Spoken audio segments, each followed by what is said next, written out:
நாம் இறந்த பிறகு என்ன நடக்கும்? இந்த கேள்வி பலரையும் குழப்புகிறது. ஆனால் பைபிளில் அதற்கான பதில் இருக்கிறது. உபாகமம் 12:7.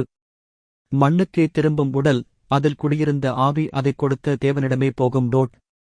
மரணத்தின் போது நம் உடல் மண்ணாகிறது. ஆன்மா தேவனிடமே செல்கிறது. ஆனால் அப்புறம் என்ன? 2 கொரிந்தியர் 5:8. உடலை விட்டு வெளியேறி கர்த்தருடனே இருப்பது நமக்கு நன்மை. நம்பிக்கை உள்ளவர்களுக்கு இது ஒரு மகிழ்ச்சியான செய்தி. இயேசுவில் நம்பிக்கை வைத்தவர்கள் சொர்க்கத்தில் இருப்பார்கள்.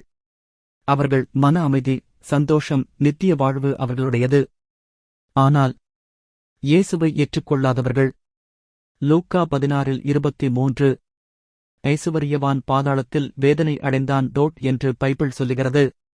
பரலோக நீதிக்காக காத்திருக்கும்போது அவர்களுக்கு வேதனை இருக்கும். ஏனென்றால் கடவுளிடமிருந்து பிரிக்கப்பட்ட நிலை மிகவும் கொடுமையான ஒன்று. வெளிப்படுத்தல் 20:12.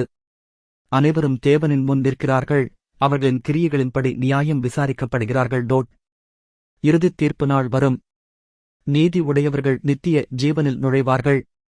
ஆனால் விசுவாசம் இல்லாதவர்கள் நித்திய நரகத்திற்கு அனுப்பப்படுவார்கள்.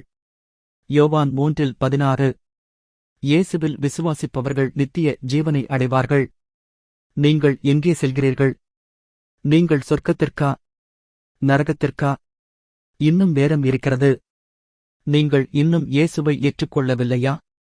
இதுதான் உங்கள் நேரம். இந்த செய்தியை மற்றவர்களுடன் பகிருங்கள். பைபிள் மிஸ்ரி தொடரை தொடர்ந்து பார்க்க சப்ஸ்கிரைப் பண்ணுங்க. பெல் ஐகான் அழுத்துங்க.